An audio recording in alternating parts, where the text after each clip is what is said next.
Assalamualaikum warahmatullahi wabarakatuh. Bismillahirrahmanirrahim. Alhamdulillahirabbil alamin. Assalatu wassalamu ala asyrafil anbiya'i wal mursalin. Sayyidina Maulana Muhammadin wa ala alihi wa sahbihi wa man tabi'ahu bi ihsanin ila yaumiddin.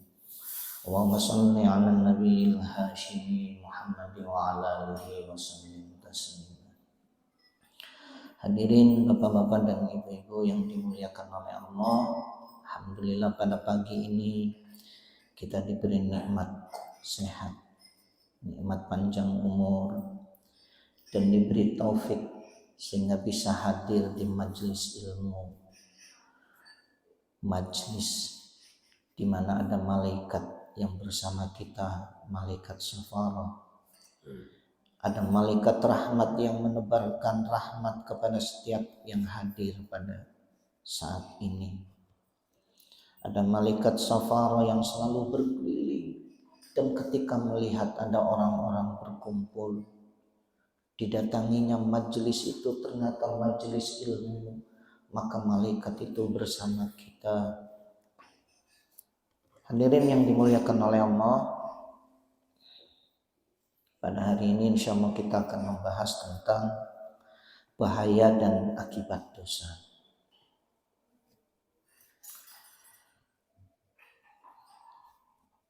Jadi dosa ini tidak ada satupun dosa yang dilakukan melainkan ada akibatnya. Suatu hari ada seorang jamaah, dia cerita punya hutang rentenir, tiap hari harus nyicil dan tiap hari ketakutan, takut sampai ya sakit-sakitan dan sebagainya. Di satu sisi mungkin kita berpikir, itu masalah sendiri, berani memakan riba. Kan dalam Al-Quran Allah sudah berfirman, innalladzina ya'kuluna riba la yaqumuna illa kama yaqum alladzi yatakhabbathu syaitanu minal mas. Orang yang makan riba nggak bisa berdiri kecuali seperti berdirinya orang yang kerasukan setan. Nggak kokoh berdirinya, goyah, jiwanya nggak tenang. Nah, itu salah satu sebab dosa. Tapi di sisi lain, ya memang saya lihat sakit-sakitan keadaannya, suaminya sudah meninggal. Memang harusnya itu menjadi tanggung jawab kita juga ya untuk memikirkannya. Hadirin yang dimuliakan oleh Allah, saya akan mengutip dari Syekh Amin Kurdi di dalam kitabnya Tanwirul Qulub. Beliau menyebutkan beberapa bahaya dari dosa. Wa'lam anna darara dzunub fil qalbi kadarari sunni fil abdan. Kata beliau, ketahuilah bahwasanya bahaya dosa bagi kolbu seperti bahaya racun bagi tubuh. Racun ada yang langsung mematikan, ada hanya yang bikin muntah, ada yang sampai bikin pingsan. Sama dengan dosa terhadap kolbu kita. Ada yang langsung membuat kolbu kita menjadi gelap. Ada yang membuat kolbu kita menjadi lumpuh, gak kuat ibadah. Hoream. Al-ikhtilaf fi darajatiha fid darar, tergantung dosis dari racunnya. Walaysa fid dunya wal akhirah syarrun wada'un illa sababuhu dzunub wal ma'asi. Tidak ada di dunia maupun di akhirat satu keburukan dan penyakit kecuali penyebabnya adalah dosa dan maksiat. Nah ini pengantarnya. Tapi ada memang ada juga kesulitan, bencana, musibah yang itu adalah liraf'id darajat, untuk mengangkat derajat, bukan karena dosa. Ada, tapi itu orang-orang yang dekat dengan Allah, ahli ibadah. Nabi Ayub diberi penyakit 7 tahun, badannya bau busuk, sampai diusir dari tempat tinggalnya, disuruh tinggal di tempat yang jauh dari orang. Bukan karena dosanya, tapi karena Allah ingin mengangkat derajatnya. Sudah tinggi, ingin lebih ditinggikan lagi. Ada juga yang begitu. Cuman kebanyakan orang, kata Syekh Amin Kurdi, kesulitannya, kebingungannya, kegelisahannya, keterasingannya disebabkan kesalahannya. Apa akibat dari dosa? Faminha, diantaranya adalah hirmanul ilmin nafi, menjadi penghalang ilmu bermanfaat. Ya Allah, jangan sampai kita dihalangi dari ilmu yang bermanfaat. Kita hadir ke majelis ilmu, mendapatkan ilmu, tapi ilmunya nggak bisa kita amalkan. Diajarkan nggak bisa, diamalkan oleh sendiri nggak bisa. Bahkan ilmunya kemudian hilang. Nah itu tuh kata Syekh Amin Kurdi, disebabkan dosa. Saya belum menemukan ayat Quran maupun hadis yang menjelaskan tentang ini, tapi ada hadis umum yang diriwayatkan oleh Imam Ahmad. Di situ Rasulullah bersabda, innal abda, sesungguhnya seorang hamba, la yahrumur rizqa, sungguh Allah menghalangi rezekinya, bidzanbi yusibuh, disebabkan dosa yang dilakukan. Coba ibu lihat ini. Ini ada gelas, isinya air. Kalau misalnya gelas ini belum diisi, misal ini kita tutup. Ini belum ada isinya. Kita tutup gelasnya dengan buku. Kita tuangkan air. Airnya bisa masuk enggak? Tidak. Demikian gelas ini seperti kolbu. Ilmu itu seperti air. Dosa itu menjadi penutupnya. Sehingga ketika orang mendapatkan ilmu, tertutup kolbunya oleh dosa, enggak masuk. Kalaupun bisa mendapatkan ilmu, ilmunya tidak bermanfaat. Bahkan ilmunya saja kadang enggak masuk. Saya ingat cerita Habib Syarif gitu ya, Habib Syarif Muhammad. Beliau waktu itu diantar oleh ayahnya pesantren ke Jogja. Beliau sendiri yang cerita. Ketika nyampe ke Jogja, kan pesantren ngapalin Quran. Udah susah hafalnya. Nggak hafal-hafal. Satu baris aja susah. Lalu kata kiainya, Syarif, kamu harus temui kiai itu dulu. Disuruh oleh kiai pesantrennya. Datang Habib Syarif itu ke kiai itu, kata kiai itu, kamu harus sering baca ini nih, suruh baca Bismillahirrahmanirrahim yang banyak, baca. Sekian hari sudah beres, suruh datang lagi, pas datang lagi, sudah pakai. Coba sebutkan teman-teman kami waktu di SD, dia sebutkan, tak.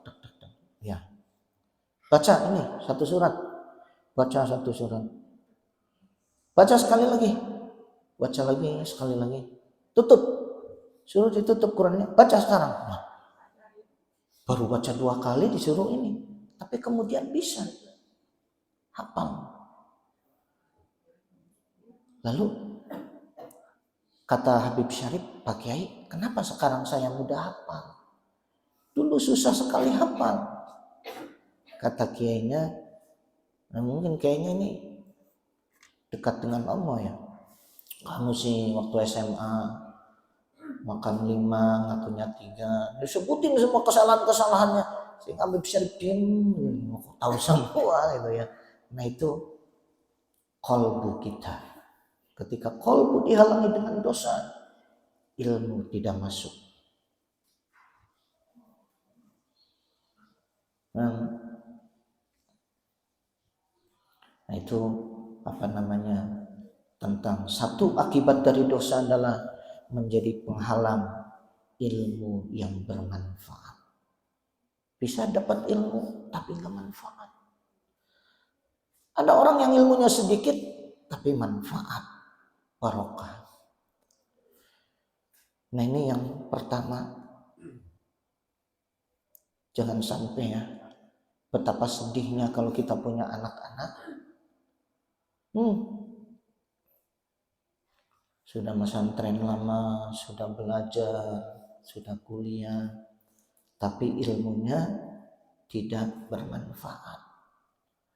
Ke orang tua melawan, sholat ditinggalin, wah sedih.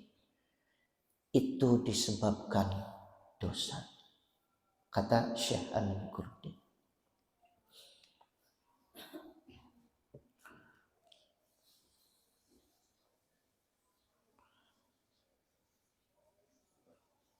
Yang kedua, jadi ilmu ini, nah sebentar.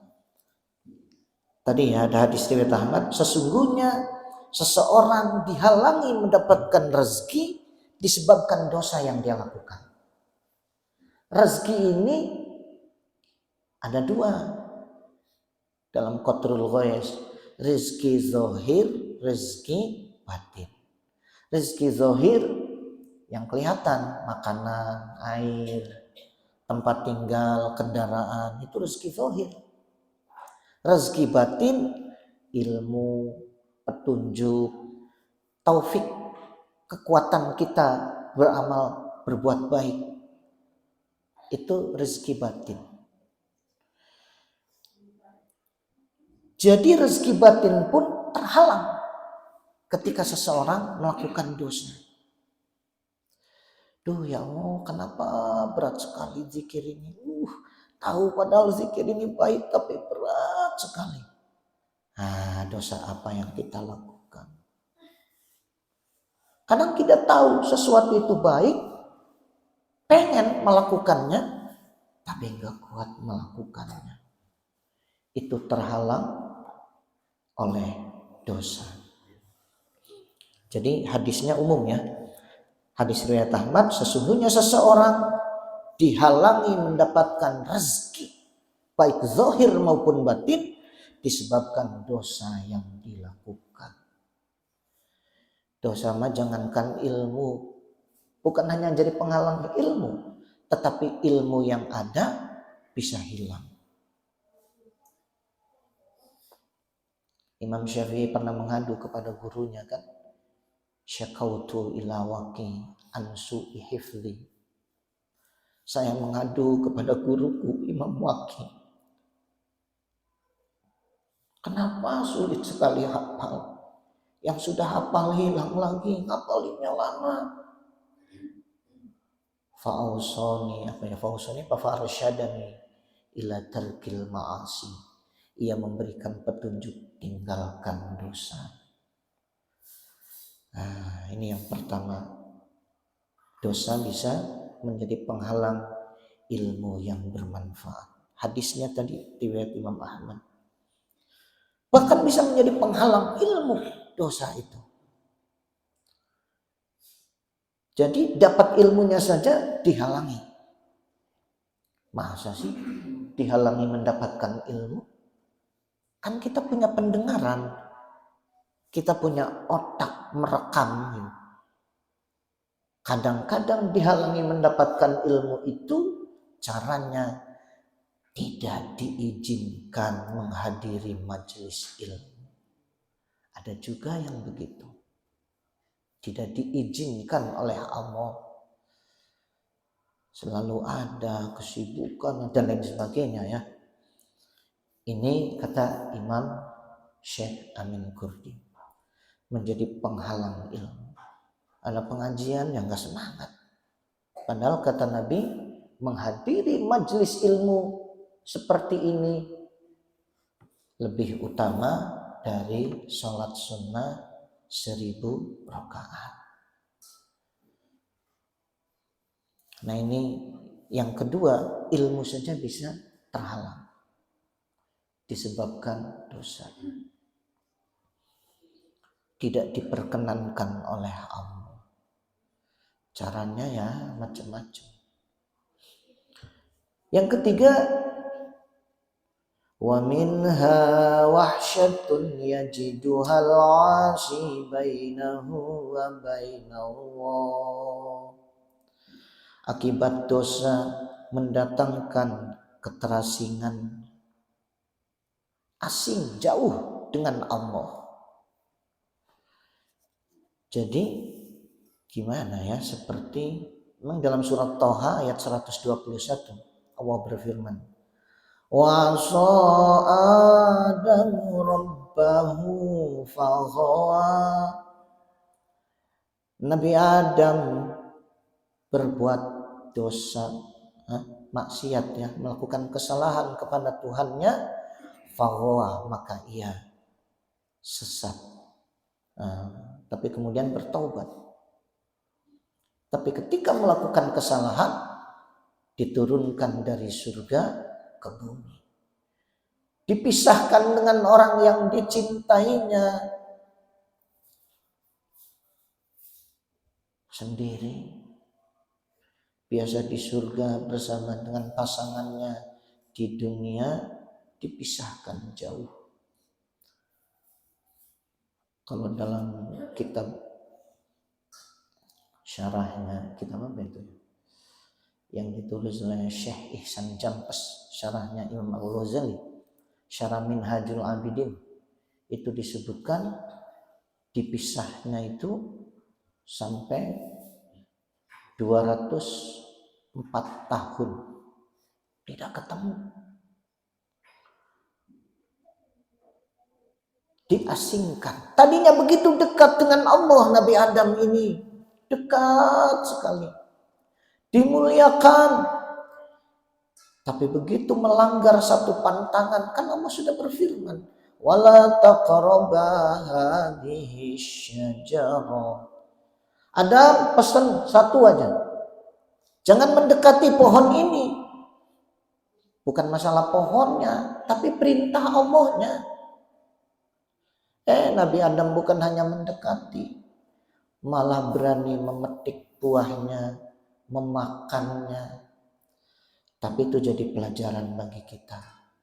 Kalau kita berbuat dosa, maka harus taubat. Itu pelajarannya. Alhamdulillah kita punya pelajaran. Jadi para nabi itu kekeliruannya saja menjadi pelajaran bagi kita. Orang berdosa kemungkinannya dua. Satu, taubat seperti Nabi Adam. Dihinakan karena dosanya, begitu taubatnya diterima, kembali dimuliakan. Beda dengan Azazil atau iblis. Ketika berbuat salah, gak mau taubat. Ya Allah, disuruh taubat tidak mau. Malah merasa benar saja. Kenapa tidak mau sujud kepada Adam? Iblis, khalaqtani minna wa khalaqtahu min tin. Ya Allah, saya ini diciptakan dari api, sedangkan Adam diciptakan dari tanah. Kok saya disuruh hormat? Usia saya lebih lama, ibadah saya lebih banyak. Saya lebih dekat denganmu, lebih kenal denganmu. Kenapa tiba-tiba saya disuruh hormat kepada makhluk yang baru kau ciptakan? Dia merasa benar, sombong. Karena merasa benar padahal salah. Disuruh taubat gak mau. Gak mau taubat. Akhirnya diusirlah. Sudah diusir malah menantang. Ya Allah, gak apa-apa. Saya dikeluarkan dari surga gak apa-apa. Saya diusir jauh denganmu gak apa-apa ya Allah. Tapi saya pengen menyesatkan anak turunan Adam. Ya Allah, itu malah menantang. Akhirnya menjadi hina selama-lamanya. Bahkan dikisahkan dalam satu hikayat, ketika Nabi Nuh alaihissalam, umatnya Nabi Nuh ditenggelamkan. Kemudian ketika surut, banyak orang-orang yang bergelimpangan pada mati. Di situ iblis berdiri. Nabi Nuh bertemu dengan iblis. Wahai iblis, ini adalah kerjaanmu menyesatkan umat manusia. Kata iblis, saya juga nyesal sebenarnya. Tapi memangnya kalau saya taubat masih bisa? Benar kamu pengen taubat? Ya kalau ada kesempatan saya mau. Nanti saya tanya ke Allah. Nabi Nuh bermunajat, ya Allah, katanya iblis ingin taubat. Boleh kalau mau taubat. Kesalahan iblis adalah tidak mau menghormati Adam. Cuman itu kesalahannya. Sudah kalau mau taubat, datang ke kuburan Adam. Hormati. Disuruh sujud di kuburan Adam, Nabi Adam. Hormati. Sujud bukan menyembah ya, menghormati. Lalu kata Nabi Nuh, kabar gembira, wahai iblis, Allah sudah memberitahu cara taubat. Gimana taubatnya? Katanya kau disuruh ke kuburan Adam, kemudian sujud, menghormati, mengakui bahwa dulu salah. Apa jawab iblis? Waktu Adam masih hidup saya nggak mau sujud hormat. Apalagi sudah meninggal. Nah itu jadi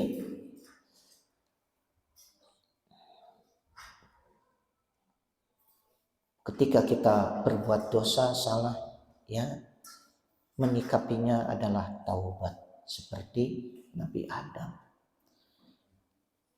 Itu yang ketiga ya. Dosa ini mendatangkan keterasingan dengan Allah. Jauh dengan Allah. Jadi asing dengan Allah. Kemudian yang keempat, akibat dari dosa itu adalah ta'assara amruhu alaihi. Urusannya menjadi sulit. Fala yatawajjahu li amrin illa yajiduhu mughallaqa dunahu aw muta'assiran alaihi. Tidak menghadapi satu urusan, melainkan urusannya itu menjadi seperti terkunci, menjadi berat. Nah ini yang keempat, urusan jadi sulit. Tenang Anda sudah punya penghasilan tetap ini. Tetap, walaupun sudah punya penghasilan tetap sulit. Pernah ada seorang bapak-bapak, enggak saya kenal. Dia nanya ke saya, Pak, boleh saya bertanya? Gimana Pak? Ya saya ini kenapa ya? Hidupnya itu sulit terus, ekonominya kurang terus. Bapak kerja di mana? Saya kerja di BUMN Pak, ada gaji tetap 7 juta sebulan. Terus, ya proyek saya banyak. Saya punya perusahaan, kadang ratusan juta dapat proyek.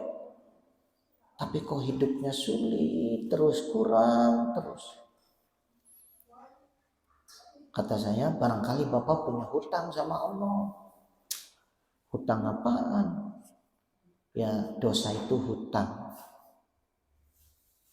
Dosa besar berarti hutang besar sama Allah. Dosa besar itu apa saja?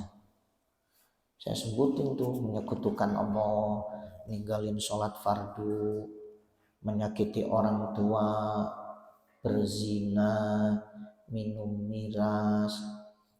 Nah, ketika saya sebut berzina, dia terdiam, dia menangis. Saya juga ada firasat ke situ, Pak. Maksudnya gimana? Memang sih sebelum nikah saya sudah hubungan badan dulu dengan istri saya. Ya sudah, nggak apa-apa, itu sudah terjadi. Tinggal sekarang taubat dan memperbaiki diri.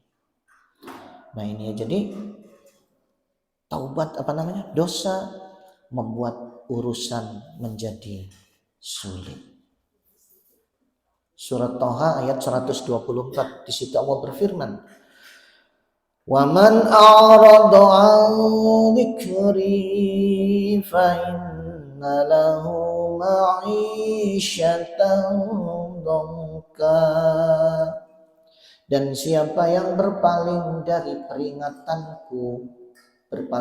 peringatanku, disuruh melakukan sesuatu tidak mau, disuruh meninggalkan sesuatu malah dilakukan. Fa inna lahu ma'isyatan dhanka, maka sesungguhnya, nah ini sampai sesungguhnya, baginya ma'isyatan dhanka. Ma'isyatu penghidupan yang sempit, bukan hidup.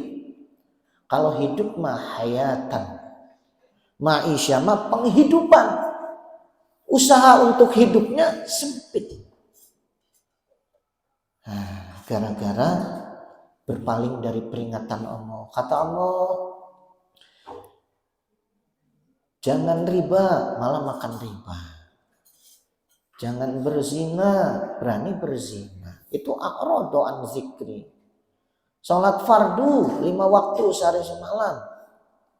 Aqimis shalayat. Penjelasannya dalam hadis Nabi. Salat fardunya ditinggal. Nah ini dosa. Maka penghidupannya menjadi sempit. Ikhtiar nyari agar hidupnya itu jadi sempit. Itu dalam surat Thaha ayat 124. Dalam tafsir Ibnu Katsir disebutkan sempit itu sengsara dan susah. Hatinya gelisah, bingung, ragu. Nah ini adalah termasuk ma'isyatan dhanka. Kadang-kadang materinya mah banyak, tapi kenapa orang kaya kadang bunuh diri? Nah itu ma'isyatan dhanka, ada kegelisahan dalam jiwanya, ada kebingungan, merana kalbunya. Karena manusia itu kan fisik dan ruh.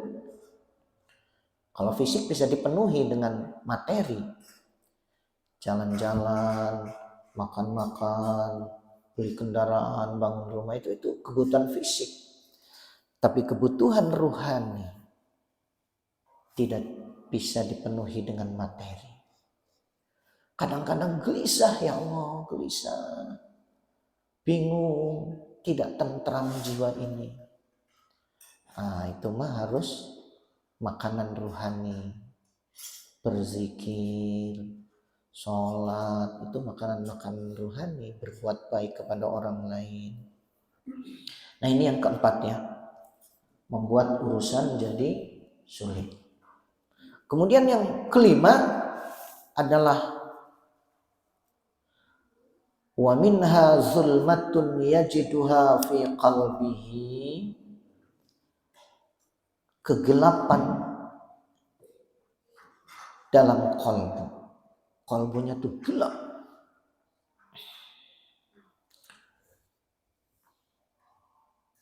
Yahussu biha kama yahussu bi zulmatil laili ilaihim. Jadi bisa dirasakan dalam kalbunya tuh gelap, sehingga hidupnya jadi gelap. Kalbunya gelap, hidupnya jadi gelap. Kalau hidupnya gelap, nggak kelihatan, bingung. Ya Allah. Bahkan ada juga orang yang dipermainkan oleh Allah karena dosanya. Surat Al-Baqarah. Apa itu? Masaluhum kamasalil ladzi istauqada nara. Ada orang yang perumpamaannya seperti orang yang menyalakan api. Kalau sekarang mungkin susah ya merasakannya. Kalau misalnya kita lagi jalan di hutan, nggak ada bintang, nggak ada bulan, gelap. Maka ketika gelap itu kita butuh jalan. Maksudnya butuh penerang. Karena bingung ketika gelap ini, jangan-jangan di depan ada lubang, jangan-jangan jalannya itu jadi harus meraba-raba. Kemudian kalau kita menyalakan api, misalnya kita bawa korek api itu, ketinggali geningan, jalannya lurus, ya Allah, kalau belok kiri ternyata ada jurang, belok kanan ternyata ada batu besar, bisa ketabrak. Itu karena ada cahaya baru kelihatan. Falamma adhat ma haulahu zahaballahu binurihim. Tatkala api sudah menyala, kemudian sekelilingnya menjadi terang, dia jadi tahu kemana harus berjalan. Tiba-tiba Allah meniup api itu dengan angin. Maka dia dibiarkan fatarakahum fi dzulumatil la yubsirun. Dia dibiarkan dalam kegelapan kembali. Ada cahaya, ada harapan, tiba-tiba dihilangkan kembali harapannya, jadi gelap kembali. Wah, lamar kerja, diberi cahaya, Bapak diterima. Ditelepon oleh bagian personalnya, Bapak besok datang ke kantor jam 7 Pak, baju putih lengan panjang, celana panjang hitam, pakai dasi. Dia sudah dapat cahaya tuh, oh jalan hidup saya ternyata harus kerja di perusahaan ya. Pagi-pagi sudah siap misalnya, atau sehari sebelumnya sudah siap-siap, ditelepon balik. Tadinya sudah kelihatan cahayanya. Bapak maaf Pak ya, sebenarnya Bapak diterima. Namun, mohon maaf sekali lagi Pak, ini Pak Direktur menitipkan keponakannya. Jadi Bapak di cancel dulu. Nah itu, di cancel lagi. Sudah terang, tiba-tiba gelap kembali. Ya Allah. Ini ayatnya umum, ini bisa dalam berbagai hal. Dalam pernikahan, kadang-kadang ada, maaf ya, seorang ibu pernah datang dengan anaknya ini. Anaknya itu yang lulusan perguruan tinggi, cantik, pinter, tapi yang aneh, setiap kali mau nikah selalu gagal. Itu sampai belasan kali, sampai dia datang ke sana kemari, ya kenapa gitu, ada yang nyebut itu kawin batu, katanya ada yang menghalangi dan lain sebagainya. Tapi intinya adalah disebabkan kesalahan. Begitu kita taubat, Allah ridho, sulitnya jadi mudah. Alhamdulillah sudah. Nah itu ya, yang keempat, urusan jadi sulit. Urusan apa saja? Urusan usaha, urusan jodoh, urusan gara-gara dosa dan kesalahan yang kita lakukan. Ini kata Imam Syekh Amin Kurdi. Tadi kegelapan kolbu ya, kolbunya menjadi gelap. Karena kolbunya gelap, maka urusannya juga menjadi gelap, nggak kelihatan jalan hidupnya dan lain sebagainya. Kemudian yang keenam adalah tuhinul qalba wal badan, melemahkan kolbu dan badan. Kolbunya jadi lemah, nggak punya keyakinan, lemah itu. Padahal ajaran Islam sudah lengkap, segala masalah juga sebenarnya ada, cuman kolbunya tuh lemah, yakinnya saja lemah.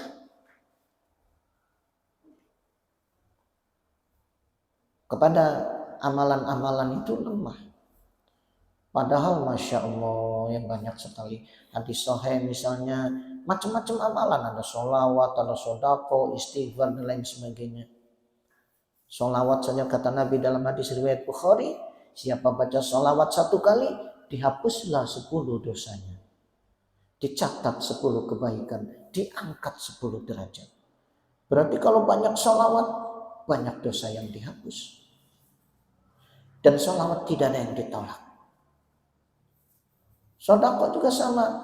Dalam surat At-Tolak, wa ma qudira alaihi rizquhu, siapa yang masih disempitkan rezekinya, falyunfik mimma atahu, sedekahkan kata Allah sebagian dari rezeki yang sudah diberikan oleh Allah. Bukan semua, sebagian kecil mungkin. Lalu di ujung ayat Allah berjanji, sayaj'alullahu ba'da usrin yusra, urusan kesulitanmu nanti Allah yang akan ubah jadi mudah. Allah yang janji, tapi syaratnya mau sedekah. Kadang kita nggak yakin dah tetap. Nah itu karena tuhinul qalba, kalbunya jadi lemah, itu disebabkan dosa. Wa minha hirmanut ta'ah, di antara akibat dan bahaya dosa adalah penghalang ketaatan. Ya Allah, dihalangi untuk taat, dihalangi untuk zikir lama. Gimana ya? Ingin saja nggak ada, keinginan saja nggak ada. Itu disebabkan dosa. Dihalangi. Walaupun kita tahu itu baik, tapi dihalangi oleh Allah. Nah ini menjadi penghalang ketaatan. Maka kadang-kadang Allah memberi kita kesulitan, itu adalah anugerah. Karena ketika kita sulit, asalkan kemudian kesulitan itu membuat kita menjadi dekat ke Allah. Zikir jadi lama, sampai berjam-jam, karena lagi sulit. Nah, jadi anugerah. Kesulitannya jadi anugerah. Tapi ada orang yang sulit, malah makin jauh dari Allah. Makin marah dengan Allah. Nah, kemudian wa mahku barakatil umri, menjadi penghancur usia berkah. Coba yang ketujuh ini.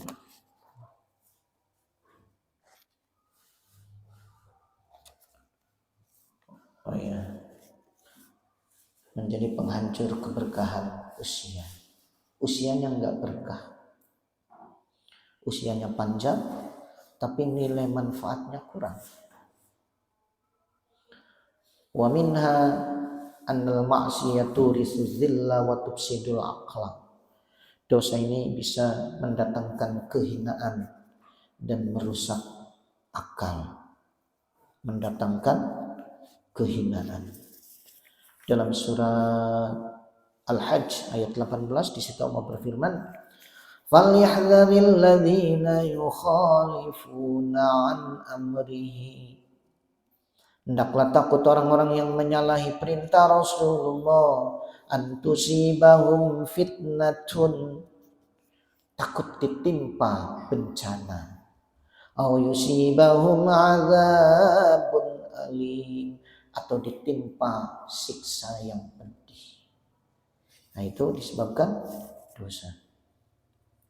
wa man yuhinillahu fama lahu min mukrim. Kalau orang dihinakan Allah, gak akan ada yang bisa memuliakannya. Gak akan ada. Walaupun ya karena Allah semuanya. Tapi kita sudah sering ya baca Fatihah. Alhamdulillahi Rabbil Alamin. Segala puji bagi Allah yang maha mengatur alam semesta. Jadi kita ini sudah diatur oleh Allah. Rezeki kita diatur, susah kita, senang kita diatur semua oleh Allah. Tapi Allah memberi petunjuk-petunjuk. Kalau kita melakukan ini nih akan begini kata Allah. Kalau kita melakukan ini akibatnya. Kalau kita mengikuti petunjuk ini, kita akan mendapatkan jalan kemudahan. Tapi kalau kita nggak mau mengikuti petunjuk, ya sudah. Orang mau perjalanan ke hutan juga ada petunjuknya. Awas, jangan belok situ. Di situ belum ada jalan. Pohon-pohonnya berduri. Kita lewat situ, ya sudah. Kesulitan sendiri, ketusuk duri, susah, nggak ada jalannya. Tapi kalau ada petunjuknya, kanan itu ada jalan setapak, kita tinggal jalan enak. Nah itu karena ada petunjuk.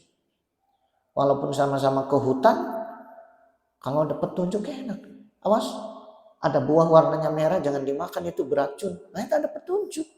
Kita makan, ya salah sendiri. Ada petunjuknya. Atau kita nggak tahu, ya salah sendiri juga. Kenapa tidak belajar tentang petunjuk ya? Oke, kemudian ini sudah ini. Tuzilun ni'am wa tujlibul faqr, menghilangkan nikmat, mendatangkan kemiskinan, mendatangkan kekurangan. Nah, ini apa namanya? Akibat dari dosa-dosa yang kita lakukan. Di dalam surat Nuh ayat 25 di situ Allah berfirman, mimma khati'atihim, disebabkan kesalahan-kesalahan mereka. Bukan? Disebabkan kesalahan. Ughriqu, mereka ditenggelamkan. Bukan disebabkan takdir Allah, bukan. Disebabkan kesalahan-kesalahan mereka. Kaumnya Nabi Nuh, mereka ditenggelamkan. Surat Nuh ayat 25. Hadirin yang dimuliakan oleh Allah Subhanahu wa taala, nah itu mungkin untuk apa namanya? Akibat dan bahaya dosa ya. Sehingga Syekh Amin Kurdi mengatakan, fama zalat minal abdi ni'mah illa bidzanbin. Tidaklah ada satu nikmat yang hilang dari diri kita, melainkan itu disebabkan karena dosa. Kenapa dulu senang baca Quran, kok sekarang gak bisa baca Quran? Kenapa? Ya gak tahu dosa apa yang kita lakukan. Orang-orang yang senang baca Quran, Masya Allah itu ya. Walahalat bihi nikmatun illa bidzanbin. Tidaklah datang satu bencana, melainkan itu juga karena dosa. Walaupun tentu tadi ya ada pengecualian di awal, ada memang orang-orang yang didatangkan kesulitan musibah, itu adalah karena ingin mengangkat derajat orang itu. Bukan karena dosa. Diberi sakit, ingin diangkat derajat. Tetapi kebanyakan orang, kata Syekh Amin Kurdi, itu disebabkan dosa-dosanya. Itu saja, terima kasih. Mohon maaf atas segala kekurangannya. Assalamualaikum warahmatullahi wabarakatuh.